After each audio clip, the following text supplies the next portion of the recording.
ibadah teens bersama Kak Theo.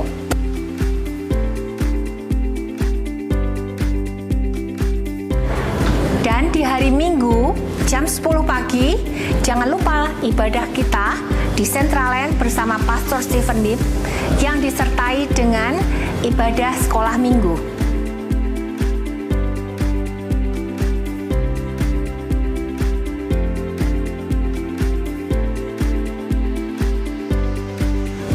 Bagi Bapak Ibu yang ingin memberikan persembahannya, bisa memasukkan di kotak-kotak persembahan yang sudah disediakan, atau bisa scan QRIS di depan tempat duduk Bapak Ibu.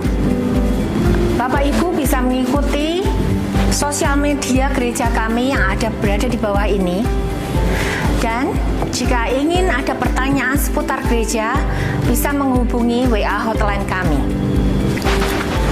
Ayat pegangan untuk minggu ini saya ambil dari Amsal pasal 3 ayat 5-6 yang berbunyi seperti ini.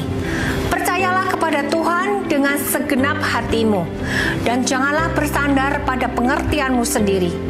Akuilah Dia dalam segala lakumu, maka Ia akan meluruskan jalanmu. One vision, one heart for harvesting. Sekian pengumuman dari kami. Tuhan Yesus memberkati. Bye-bye.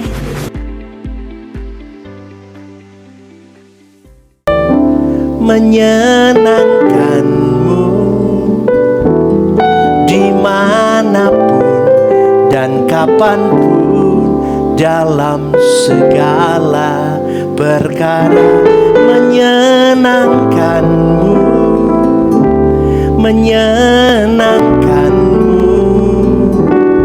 sejak di bumi sampai selamanya. Ini lagu yang mustahil kalau bisa dilakukan oleh manusia yang tidak sungguh-sungguh bertuhan dengan benar. Kalau Anda hanya beragama, kau tidak akan pernah bisa menyenangkan hati Tuhan. Hari Rabu, setiap Rabu saya mencoba untuk memberikan khotbah-khotbah yang eksposisi supaya kalian jelas. Dari satu ayat saya bongkar ayat itu, apa maunya kata Tuhan dari perikop itu. Dan hari Rabu kemarin Bapak Ibu, saya beri judul Set Up Your Positioning. Pastikan di mana posisimu di hadapan Tuhan. Itu saya ambil dari Filipi 1 ayat 20-22. Dan akan saya lanjutkan hari ini, saudaraku. Maka saya himbau Bapak Ibu, saudara-saudari hadir hari Rabu dan Minggu. Itu akan terus berkesinambungan ayatnya. Akan ada rantai pengajaran di situ. Filipi 1 ayat 20-22 firman Tuhan berkata begini. Paulus yang menuliskan. Sebab yang sangat kurindukan dan kuharapkan ialah bahwa aku dalam segala hal tidak akan beroleh malu. Melainkan seperti sedia kala, demikian pun sekarang Kristus dengan nyata dimuliakan di dalam tubuhku, baik oleh hidupku maupun oleh matiku. Itu kata Paulus. Ayat 21 dikatakan, karena bagiku hidup adalah Kristus dan mati adalah keuntungan. Ayat 22, tetapi jika aku harus hidup di dunia ini, itu berarti bagiku bekerja memberi buah. Jadi mana yang harus kupilih? Aku tidak tahu. Aku didesak dari dua pihak. Yang pertama, aku ingin pergi dan diam bersama-sama dengan Kristus. Itu memang jauh lebih baik. Tetapi lebih perlu untuk tinggal di dunia ini karena kamu, kata Paulus kepada jemaat di Filipi. Paulus ketika menulis ayat ini berada di dalam penjara, saudaraku. Kehidupan masa depannya tidak jelas. Bisa mungkin dihukum mati, bisa mungkin bebas. Tapi Paulus menulis dengan jelas di dalam Filipi 1 ayat 20 ini.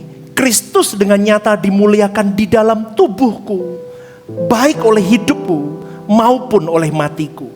Coba orang bisa begini, saudaraku. Aku hidup untuk Kristus, mati adalah keuntungan karena aku bersama dengan Kristus. Itu kekristenan yang seharusnya kita kenakan dalam hari hidup. Dan itu yang susah ditemui di dalam kekristenan hari ini. Kenapa? Karena banyak orang Kristen tidak set up positioning mereka dengan benar. Mereka berada di dalam kawasan abu-abu, hitam tidak, putih tidak. Itu orang Kristen hari ini. Putih enggak, hitam enggak. Dia di kawasan abu-abu. Maka di dalam Kejadian 3 ayat 15 dikatakan, aku akan mengadakan permusuhan antara engkau dan perempuan ini, antara keturunanmu dan keturunannya. Keturunannya akan meremukkan kepalamu dan engkau akan meremukkan tumitnya. Di perikop ini, Kejadian 3 ayat 15, saudaraku, Tuhan mengadakan permusuhan antara benih perempuan dengan kuasa kegelapan. Maka manusia terbagi dua kelompok di sini. Kalau kita lihat perikop ini jelas, kau mau jadi sekutu Tuhan atau kau mau jadi musuh Tuhan? Kau mau jadi hidup bersama dengan Tuhan atau kau mau hidup menjadi manusia yang bersekutu dengan setan? Ini tidak bisa, Anda tidak bisa dengan dua Tuhan. Tidak ada seorang pun hidup netral di area abu-abu. Kalau tidak hitam ya putih, kalau tidak putih ya hitam. Kalau tidak Tuhan ya setan. Itu hidup kita. Maka kalau hari ini kau jadi orang Kristen yang benar. Kalau hari ini kau pelayanan yang benar. Kalau kamu hari ini bekerja yang benar. Gak usah setengah-setengah, saudaraku. Jangan kau berkompromi dengan hidupmu supaya kau diterima oleh dunia ini dan kau melukai hati Tuhan. Maka Tuhan berkata, kamu tidak dapat mengabdi kepada dua Tuhan. Kau tidak bisa mengabdi kepadaku dan separuh hidupmu kau mengabdi kepada kuasa gelap. Maka set up your positioning, saudaraku. Di mana posisimu? Jangan anggap remeh hal ini, karena kita bergulir berkejar-kejaran dengan waktu. Coba ya pastor, saya pertimbangkan saya di mana saya belum tahu. Itu konyol, saudaraku. Kau sudah berapa puluh tahun jadi Kristen hari ini? Coba ya cek berapa puluh tahun sampai hari ini kau jadi orang Kristen. Hidup kekristenanmu tidak bertumbuh. Masih di situ-situ aja. Masih di sana-sana saja. Kenapa? Karena kita selalu menganggap remeh betapa pentingnya hidup kekal itu. Orang bingung kalau perusahaannya tidak maju.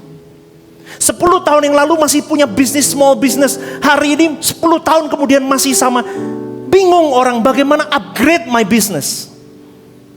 Bagaimana upgrade untuk move on, untuk bisnis ini semakin berkembang. Kalau bisa go nasional, go internasional. Anda berpikir, tetapi untuk hidup di dalam Tuhan, mencapai quality yang dipastikan Bapa suka, kau tidak bergairah di situ. Dan banyak orang tidak memikirkan hal ini, saudaraku. Maka ambillah sikap. Tentukan sikapmu di mana kau berpijak. Di mana kau berkiblat. Gereja ini bukan gereja mudah, saudaraku. Gereja ini tidak hidup karena kesaksian dari pendetanya, tidak. Gereja ini berjalan karena firman Tuhan. Amin. Amin. Jadi Anda tidak berpangkal pada kesaksian hidup saya. Kesaksian hidup saya Anda boleh lihat jadi teladan, tapi bukan itu kunci imanmu bertuhan. Kunci imanmu bertuhan di tempat ini saya ajarkan melalui kesucian hidup. Kau tahu firman Tuhan jelas, kuduslah kamu sebab aku kudus. maka sucilah hidupmu. Jadi gereja ini kalau saya mati pun dipanggil Tuhan, gereja ini tetap jalan. Karena kau tidak hanya lihat, oh no, gak ada gunanya, ini sama seperti Anda berjuang bareng. Maka semua kesaksian hidup saya cukup jadi teladan, bukan jadi pangkalan imanmu. Amin. Yang kedua, saudaraku, gereja ini harus benar-benar menyuarakan suara kebenaran tanpa henti. Kenapa, pastor? Karena kita semua akan pulang, tinggal tunggu waktu. Dan kalau kau dan saya tidak saya persiapkan sungguh-sungguh ke alamat yang benar, hilang hidupmu, hilang hidupku. Matius 7, 21-23 jelas. Orang yang mengusir setan pakai nama Tuhan Yesus saja bisa terbuang di hadapan Allah di pengadilan Tuhan suatu hari nanti. Siapa kita? Maka pada pagi hari ini, saudaraku, Tuhan berkata, siapa yang tidak bersama dengan aku, ia melawan aku. Siapa yang tidak bersama denganku, dia musuhku. Siapa yang tidak bersama dengan aku, dia seteruku. Hanya dua kemungkinan dalam hidupmu dan hidupku, menjadi sekutu Tuhan atau menjadi musuh Tuhan. Pertimbangkan 24 jam hari hidupmu, kau di area mana? Loh pastor, bisa nggak kalau aku tidak melawan Tuhan tapi juga tidak bersama dengan Tuhan? Oh enggak bisa, itu area abu-abu saudaraku. Itu kompromi. Itu kompromi. Tidak tegas. Itu kalau boleh saya katakan, saya pernah khotbahkan di salah satu gereja saudaraku, spirit of mediocrity. Itu banyak sekali di dalam orang Kristen, suam-suam kalau bahasa Alkitabnya. Panas enggak, dingin enggak. Ya udah deh gini aja jadi orang Kristen, wis ngene wae lah wis. Wis sempet lunga gereja, lunga gereja. Ora sempet ya wis diru online. Mau pelayanan salah wis. Pelayanan di sini wong bojai kabeh ngono kok. Ribut di dalamnya. Betul enggak? Gereja kan begitu kan Bapak Ibu? Lho ki kok ora tau lunga gereja to. Di gereja itu kan isinya begitu. Ya enggak apa-apa. Namanya manusia yang sedang dibengkelin. Dibengkelin sama dibengkelin. Tapi jangan kau berkata, udah deh aku malas ke gereja deh, aku tak jauh aja. Tambah hilang hidupmu. Tapi malas pastor. Malas. Di sini ribut ini, ribut itu. Loh, kamu cari dari kutub utara sampai kutub selatan, kau cari seluruh dunia, gereja masih ada masalahnya. Gak ada yang gak ada masalah. Gak ada masalah tuh nanti di langit baru, bumi baru. Amin. Makanya disitulah digodok karaktermu dan karakterku di gereja lokal. Supaya kau siap dibentuk, dihempas, ditempa, diinjak, dilindes. Supaya karaktermu siap, watakmu siap, responmu siap, hatimu siap, jiwamu siap, pikiranmu siap. Siap, baru layak masuk ke langit baru, bumi baru. Gak mungkin orang yang gak pernah melayani, tiba-tiba suddenly masuk ke langit baru, bumi baru. Gak mungkin. Karena di sana hidup kita hanya melayani Tuhan. Dan orang di sana sudah ditempa dengan berbagai hal. Maka firman Tuhan ngomong apa? Jangan jauh kau dari pertemuan-pertemuan ibadah. Maka jangan suam, baca firman males, doa males, ke gereja males. Lu mau jadi apa saudaraku? Mau jadi apa? Ya jadi manusia, ya memang tetap manusia. Tapi lu mau jadi apa di hadapan Tuhan? Baca firman males, doa gak pernah. Ditempa masalah ngamuk sama Tuhan. Tuhan boat sama kamu. Tahu boat? Mumet. Orang Kristen yang benar ketika Tuhan cari kamu panggil balik. Ditempalah kau dengan masalah. Bom! Tujuanmu apa? Supaya kau kembali kepadaku. Ku beri kau kekuatan. Dikasih masalah ngutukin Tuhan. Kristen hari ini. Kenapa bisa begitu? Karena tidak pernah set up positioningmu dengan benar. Kau tidak peka kepada dia, kau tidak mengerti isi hatinya. Tujuan kau hidup apa? Bukan untuk sekolah, gede, sekolah, kuliah, cari kerja, kaya, punya rumah, punya mobil, punya istri, punya anak, punya menantu, punya cucu, tua, sakit, mati. Itu sia-sia, tahu nggak saudaraku? Kamu kira begitu hidup kekristenan? Bukan. Kekristenan itu menyandang satu tugas penting. Kau dan saya harus bisa jadi corpus delicti-nya Tuhan.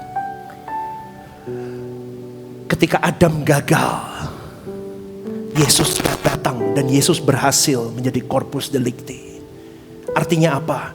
Yesus bisa ditunjukkan kepada kuasa gelap. Lihat, ada manusia yang bisa menyelesaikan dengan sempurna. Dan itu menjadi surat atau gambaran bahwa lihat, ada orang yang bisa membereskan, manusia yang bisa membereskan sampai akhir. Berarti kau bisa kujebloskan ke dalam api kekal. Karena ada banyak manusia. Lah, setiap kita ini ditunggu jadi corpus delicti-nya sampai jumlahnya cukup, Tuhan Yesus datang. Ngerti gak sih saudaraku? Halo? Sampai jumlah kita cukup dari seluruh dunia ini dikumpulkan orang-orang yang berjuang untuk sempurna jadi corpus delicti-nya Tuhan. Datang dia. Makanya kalau jadi orang Kristen itu yang benar. Kok tadi pagi doa bareng pelayanan, saya ngomong apa? Melayani untuk Tuhan. Hari ini hari terakhir kita melayani. Besok minggu depan belum tentu kita masih melayani. Giving your best. Kerja pagi, besok minggu, Senin kerja yang terbaik. Ojo nakal. Jangan curi duit. Jangan nipu sana nipu sini. Yang terbaik. Kenapa? Hari Senin mungkin hari terakhirku, aku mati habis itu. Amin gak ini? Pelayanan main antusias. Giving your best untuk Tuhan, bukan untuk manusia. For you Lord. Besok mati aku. Coba orang-orang begitu itu kan dihajar hidup bener, hidup. Pegang duit, pegang yang bener. Bapak Ibu yang dikasih oleh Tuhan, saya mengajak kepada kita semua tidak hidup di dalam kompromi. Mediokritas itu bahaya. Penundaan itu bahaya. Udah deh besok deh, aku masih muda kok, masih ada umur, masih ada waktu. Saya ngomong sama anak saya Jaden, kau usia berapa tahun ini? 14, oke. Belum tentu tahun depan kau bisa ulang tahun. Kematian itu dekat kepada siapapun. Betul Bapak Ibu? Betul? Kalau kau tahu kematian anytime mengintai engkau dan saya. Kalau kau tidak mementingkan bagaimana hidup kekalmu, itu sebuah kecerobohan hidup. Itu sebuah kebodohan hidup. Hari ini kau beli asuransi, oh itu bagus. Tapi asuransi kekekalan itu yang paling penting dari segalanya. Kalau kau tidak mempersiapkan dirimu dengan benar di mimbar yang kudus ini, saya sekali lagi teriakkan, hiduplah kudus supaya asuransimu legal di situ. Jangan kompromi dengan dosa. Kalau HP-mu buat dosa, buang itu HP.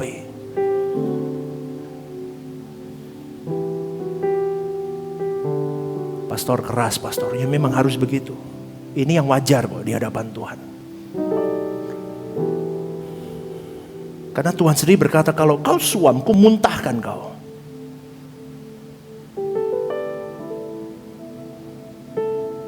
Kalau kau mau panas, panas yang benar. Kalau mau dingin, udah. Sama Tuhan itu segenap hidup atau ndak usah. Ndak usahlah daripada kamu sembarangan sama Tuhan, ngelukain hati Tuhan. Tuhan akan muntahkan kamu. Maka ada dua hal saja. Jadi sekutu Tuhan atau jadi seteru Tuhan. Maka anak-anak muda ini saya seneng loh. Teens ini mulai bangkit Bapak Ibu. Kemarin mulai ibadah teens, home teens. Nggak banyak, cuman berapa orang. Nggak apa-apa. Saya ngomong, nggak apa-apa, dari benih berapa orang ini akan tumbuh pasukan-pasukan Tuhan yang akan menggarami banyak orang. Amin Bapak Ibu. Orang tuanya dukung dong. Amin. Orang tuanya yang benar juga, hidup yang benar.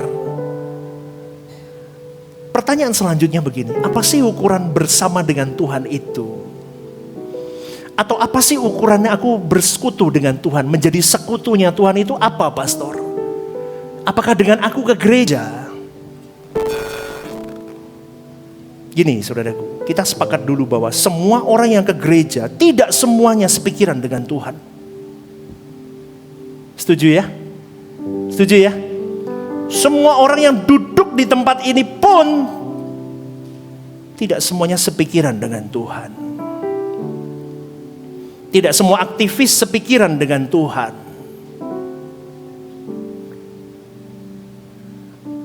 Lalu siapa yang menjadi sekutu Tuhan, pastor? Ya mereka yang punya sepikiran dengan Allah. Jangan merasa kalau kamu jadi anggota jemaat Rehoboth Semarang, kau rajin tiap hari datang, tiap minggu datang. Terus jadi pendeta kayak saya, jadi aktivis. Terus kita sepikiran dengan Tuhan, belum. Belum, saudaraku. Makanya beberapa kali saya ngomong, banyak pendeta hari ini sudah meninggal dunia. Mereka sudah puluhan tahun jadi pendeta. Mereka belum sepikiran dan belum bertemu dengan Tuhan face to face. Di dalam perenungan hari hidupnya. Itu yang saya alami, saudaraku. Saya berpuluh tahun jadi Kristen, saya jenuh dengan kekristenan. Sebelum saya mengerti ini semua, dan akhirnya Tuhan izinkan saya membuka gereja pelayanan ini. Sebelumnya, saudaraku, saya jenuh dengan kekristenan. Gereja isinya duit, ribut, rebutan jiwa. Capek saya dengar ini. Maaf ya Bapak Ibu, ini saya ngomong apa adanya. Kalau enggak berbantah doktrin. Saya paling tidak suka berbantah doktrin. Intinya begini, kalau saya meyakini doktrin suara kebenaran terbaik, sudah saya sibuk melakukan itu saja, enggak urusan dengan doktrin orang. Amin, setuju? Amin. Sudah, kita mau lakuin itu aja, segenap hidup setengah mati aja belum bisa kok. Kenapa kita harus mengkoreksi doktrin orang? Bapak Ibu, uang itu rentan. Maka di tempat ini saya ajarkan kepada kalian, sekali lagi saya gembala di tempat ini. Jangan beri uangmu ke gereja ini kalau hatimu tidak tulus. Kau akan kecewa dengan saya. Karena gembalamu tidak akan tunduk dengan orang kaya di sini. Amin. Sekali lagi, dengerin. Penggembalaan di gereja ini tidak bisa dibeli oleh siapapun. Kau mau sekaya apapun, kau tidak bisa beli saya. Gereja ini didrive dari Tuhan. Jadi kalau kau beri buat Tuhan, bukan buat saya. Setuju gak? Kok lemes toh kok DJ omong ini kok lemes. Takut ya sama saya ya mungkin. Setuju gak? Jadi Anda tidak usah merasa berjasa ketika Anda memberi di gereja ini. Saya juga tidak perlu berjasa dengan apa yang saya lakukan di gereja ini. Nothing. Tanpa ketulusan, tanpa ketepatan hidup. Itu saja, simple. Tetapi dari semua kompleksitas bergereja, bermasyarakat, semuanya. Ingat, yang utama kita harus set up positioning kita untuk kita jadi terang dan garam untuk banyak orang. Kau hebat di gereja, di pulang orang tuamu gak kamu rawat, malu gak? Dengar baik-baik. Kau hebat di gereja tapi semua kau tidak jadi buah di luar sana, kau buat apa? Maka sekali lagi Bapak Ibu yang dikasih oleh Tuhan, set up your positioning supaya kau paham bahwa aku di dalam sekutu Tuhan. Berarti kalau aku di dalam sekutu Tuhan, hidupku seperti ikan arwana yang dilihat oleh banyak manusia di akuarium. Oh ini tuh orang Kristen. Oh gini ya cara dia kerja. Oh gini cara dia janjian waktu. Oh gini cara dia berucap. Oh gini cara dia merespon kalau ada masalah. Oh begini ya. Oh begitu ya. Orang lihat.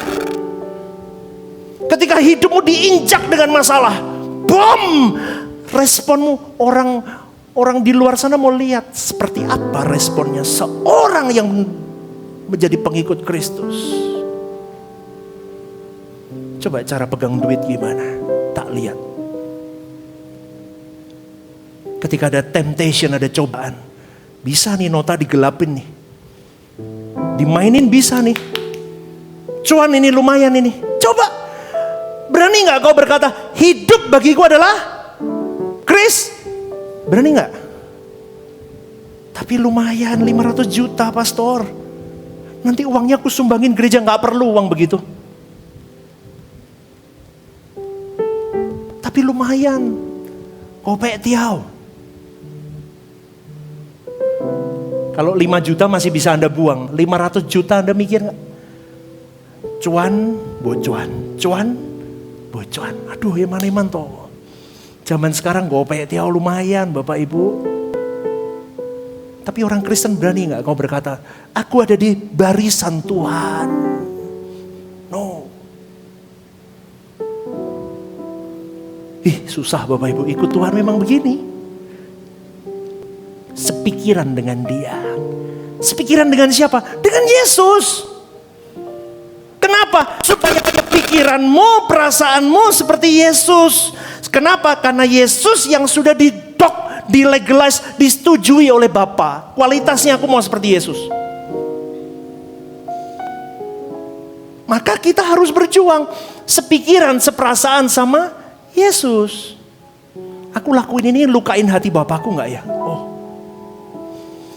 Bahkan sampai Yesus pun di di Taman Getsemani ketika dia ketakutan begitu luar biasa. Bapa, kalau boleh cawan ini berlalu daripadaku. Itu manusianya keluar. Itu kan manusianya keluar. Dia takut, dia gentar. Tapi untungnya dia mengerti peka isi hati Bapaknya. Ketika manusianya keluar dia kunci balik. Tapi kehendakmu yang jadi. Bukan kehendakku. Kita harus begitu saudaraku. Dan orang yang sepikiran dengan Tuhan pasti akan memperagakan pikiran perasaannya. Di dalam setiap keputusan hidupnya. Di dalam setiap pilihan dari semua tindakannya.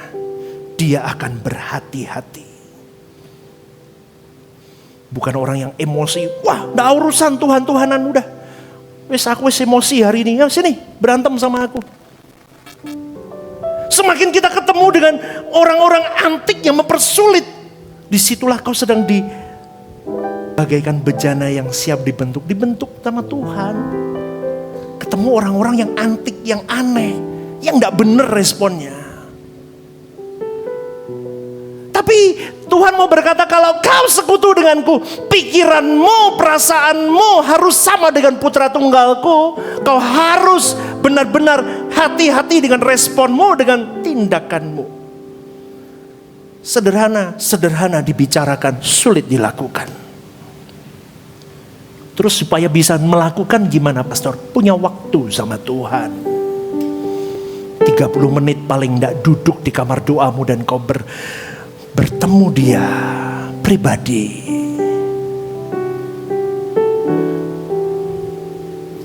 Ini 5 minutes ini kalau Bapak Ibu baru yang masih baru-baru ya. Ini salah satu tulisan yang saya buat secara pribadi. Saya buat kaosnya segala ya, minumannya segala. Itu 5 minutes-nya artinya 5 menit.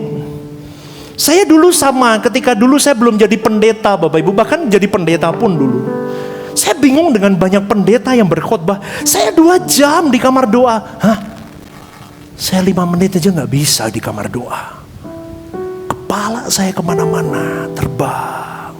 Saya merem mata saya, baru doa Tuhan. Tuhan ngomongnya tolong aku, tapi kepalaku ke Paragon Mall, kepalaku ke sepatu yang aku suka. Kok ya aku tok weh, lihatnya tidak enak gitu. Saya babi kecap itu haujat Tuhan. Siapa yang begitu? Angkat tangan. Rano meneh ning kene memang luar biasa kok ya. Ya, saya begitu. Saya akhirnya Bapak Ibu tahu nggak cara Tuhan membawa saya bisa sampai hari ini berjam-jam di kamar doa. Dimulai dari 5 menit pertama saya. Caranya gimana? Dipertemukan dengan masalah hidup yang saya tidak punya jalan keluarnya selain Tuhan.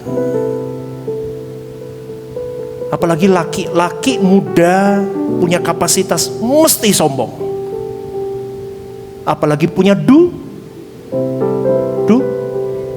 pintar langsung duit langsung tahu. Loh ngerti langsung. Tapi ini coba tak potong firman orang ngerti mesti. Tapi nek duit mesti ngerti ya. Sudah kaya, punya duit, punya jabatan, muda, ganteng, sombong, angkuh. Biasanya begitu supaya dia kembali ke Tuhan. Tuhan itu sayang sama setiap kita. Dikasih masalah, jebret. Pertama mesti tidak goyang, lama-lama jebret, biar baru ke Tuhan. Itu yang saya alami. Wah, ini cari Tuhan. Sekarang kalau nggak ketemu Tuhan, sebentar aja nggak bisa.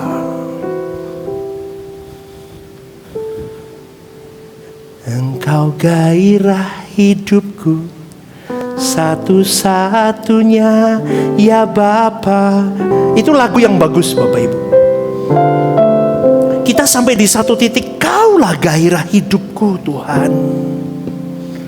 Makanya dari hari ke hari, minggu ke minggu, bulan ke bulan, tahun ke tahun, terus kita berjuang hidup benar.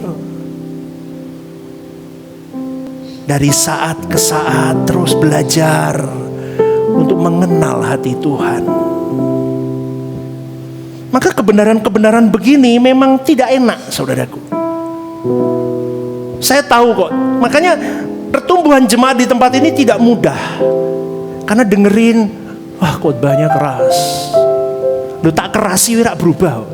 Apalagi tak lembei, Bapak Ibu. Betul? Ceritanya kan setiap hari Minggu tak pentungi toh kamu. Manusia lamanya tak pentungi, Rebu tak pentungi, setiap pagi tak pentungi, renungan pagi. Ora berubah. Apalagi tak sayang-sayang, rusak hidupmu. Maka thank you gak sama gembala yang mentungi begini nih? Hah? Beri tepuk tangan untuk Tuhan.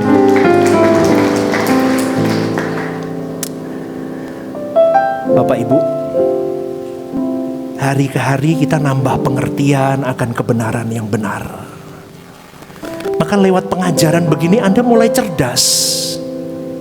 Berarti setiap hal hidupku ya pastor untuk Tuhan. Oh ya, kau pegang duit pun kau pegang untuk Tuhan. Kau pegang talenta untuk Tuhan. Kau pegang waktumu untuk Tuhan. Per menit dihitung sama Tuhan, jangan sembarangan kau hidup. Kau punya gelar apapun untuk Tuhan. Maka saudaraku, dalam kebenaran yang murni sejati, maka pembaharuan pikiranmu akan terjadi. Pembaharuan pikiran akan membawa pembaharuan spiritual. Maka kau punya kehikmatan, kecerdasan, kebijaksanaan, sensitif sama suara Tuhan itu lebih lagi. Sampai kau bisa berkata, pikiran dan perasaan Tuhan jadi bagian hidupku, saudara.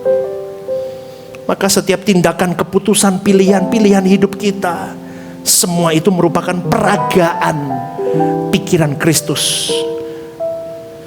Sampai kita bisa berkata, hidupku bukan aku lagi, tapi Kristus yang hidup di dalam aku. Di situ manusia yang bernama Kristen baru bisa jadi saksi hidup. Kalau kau pulang pergi gereja cemplungin persembahan, kau tidak akan jadi saksi hidup. Di gereja ini digodok untuk jadi saksi hidup. Meskipun itu jalan sulit yang aku pilih, tapi itulah tujuan saya membuka pelayanan di gereja ini. Amin, saudaraku. Nah gampang, pilihannya memang sulit. Jadi orang Kristen itu tidak boleh karena aku sungkan sama pendetanya. Kalau nggak datang dicariin sama Pastor Stephen, Nggak perlu, saudaraku. Makanya sekarang saya sudah ngomong sama admin gereja, nggak usah cariin yang nggak datang. Loh kok gitu pastor? Loh ya wis gede kok, di sini diajarin gede tua kok. Amin nggak? Wis tua wis matang, masa dioyak-oyak sekolah. Hei sekolah, kalau enggak nanti kamu enggak perlu segede kok. Anak-anak saya buat begitu, mau sekolah bangun sendiri, nggak mau nggak usah sekolah. Ngapain? Wis gede kok. Pelayanan enggak saya tarik-tarik sekarang, mau pelayanan ayo kejar sendiri. Apa sih pastor syaratnya melayani gimana? Cari, tanya. Oh aku mau penuhi, aku mau melayani. Saya nggak sedih, saya nanti jadi gembala. Mesti kan mati saya nanti suatu hari, gitu kan. Roh saya keluar dibawa sama Tuhan. Stephen, ya Tuhan. Tuh delok, si tante itu dulu kan melayani di tempatmu tuh. Iya, dia di neraka. Oh, kok bisa tuh Tuhan? Padahal waktu peresmian itu, waktu penguburan saya sudah ngomong, dia finishing well. Tapi enggak Stephen. Hari hidupnya enggak benar. Stephen, kamu lihat nggak? Itu anak remaja dulu di tempatmu. Oh iya Tuhan. Wah dia kalau jadi WL lompat-lompat. Iya sampai kejedok TV itu. Iya. Tuh lihat. Dia sedang meratap minta ampun. Aduh Tuhan lu kenapa? Bisa nggak saudaraku? Tidak jawab tuh. Takut tuh kamu jawab. Bisa nggak? Bisa. Atau Anda yang diambil Tuhan pulang, lihat saya di neraka karena saya tidak hidup benar. Kamu misalnya siapa ya? Pak Danar. Loh berarti aku mati sih Pak daripada jangan. Ini contoh aja. Pak Danar, iya Tuhan. Tuh lihat gembala. Siapa? Stephen Lim. Loh kok di neraka? Padahal khotbahnya teriak-teriak begitu. Iya. Dia munafik. Di mimbar ngomong suci. Hari hidupnya jahat dan gelap. Ngeri saudaraku. Kita pertimbangkan hidup kita masing-masing saudaraku hari ini. Bagaimana dengan hidupmu dan hidupku? Kita harus mulai tahu. Kalau seorang punya pikiran dan perasaan Tuhan memperagakan dalam hari hidupnya, dia sedang mengumpulkan hartanya di surga. Akhirnya, saudaraku, orang-orang seperti itu akan berjuang mati-matian untuk hidup benar di pemandangan Allah. Banyak orang hari ini datang ke gereja minta Tuhan pimpin kebaktian ini, nyanyi, tepuk tangan, dengar khotbah, kasih kolekte. Terus kalau dulu gereja saya selesai, Bapa terima kasih, Bapa terima kasih. Tahu lagu itu? Bapa, terus apa? Di dalam surga ku berterima kasih. Amin. Saat teduh Tuhan uripmu ruwet meneh. Itu Kristen. Tiap minggu begitu. Tapi kau tidak pulang memperkarakan aku harus punya pikiran Kristus. Sehingga semua tindakanku, pilihanku, responku should be, must be, harus tepat di pemandangan Bapa. Karena itu yang menyelamatkan jiwa. Dan itulah yang disebut dengan saksi Kristus, saudaraku. Ojo sembarangan jadi Kristen. Maka kalau hari ini kau sedang mengalami keadaan-keadaan sulit dalam hidupmu, saudaraku, itu Tuhan titipkan pengalaman-pengalaman unik dalam hari hidupmu untuk kau bertuhan. Itu adalah sebuah seni bagaimana kita tetap mempercayai Tuhan di dalam setiap tukikan-tukikan hidup kita. Kau kecewa sama si A di gereja misalnya, tapi disitulah senimu beriman ke Tuhan itu tetap pegang dia. Aku tidak pandang ini, aku pandang Tuhan. Meskipun ini keadaanku mengecewakan, aku pandang dia. Pertama respon itu. Yang kedua, aku mengampuni dia. Yang ketiga, aku mau menjadi bagian dalam firman Tuhan, manusia menajamkan manusia. Aku mau membebat dia. Mungkin dengan Apa yang dia lakukan? Dia orang yang sedang sakit. Aku mau jadi bagian menyembuhkan dia. Kristen hari ini kan enggak. Pum, pindah gereja.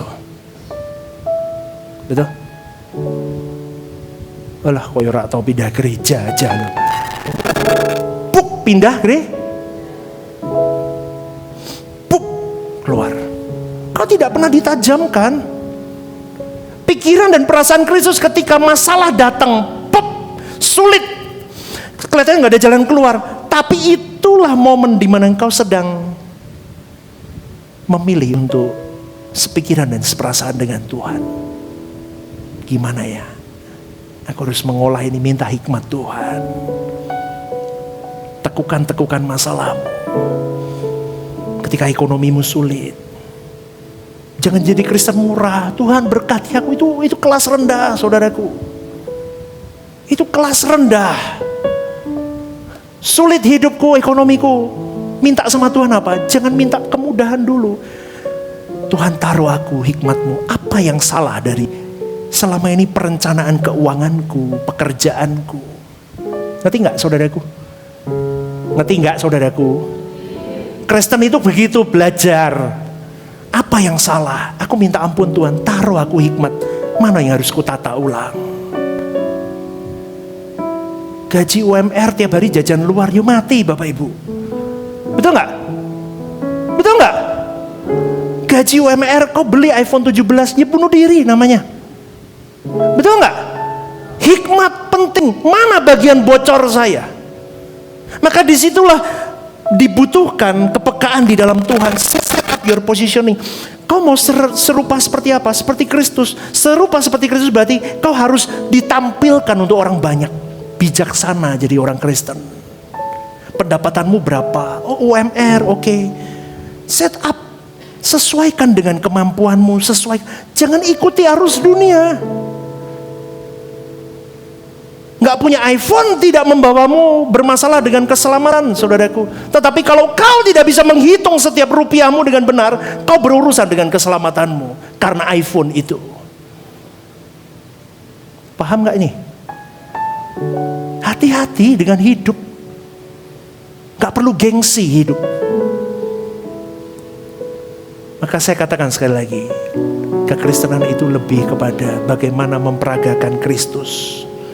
Salah satunya yang saya buat adalah, temanya adalah simplicity of life. Kesederhanaan hidup. Saya mengangkat dari ayat, asal ada makanan pakaian cukup. Wah, itu susah loh. Itu yang saya angkat seringkali di tempat ini. Dan itu tidak banyak orang suka dengan kalimat itu. Saya bukan berarti Anda tidak boleh punya mobil bagus. Oh boleh.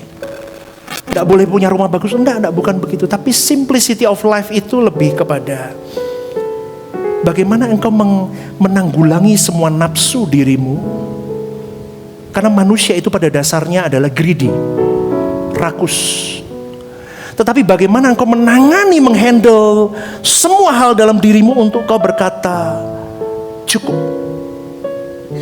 Karena seringkali kesusahan, kesalahan, masalah yang terjadi dalam hidup kita bukan dikarenakan hal-hal di luar kita, tapi karena kita tidak bisa mengontrol keinginan dan nafsu kita. Amin Bapak Ibu.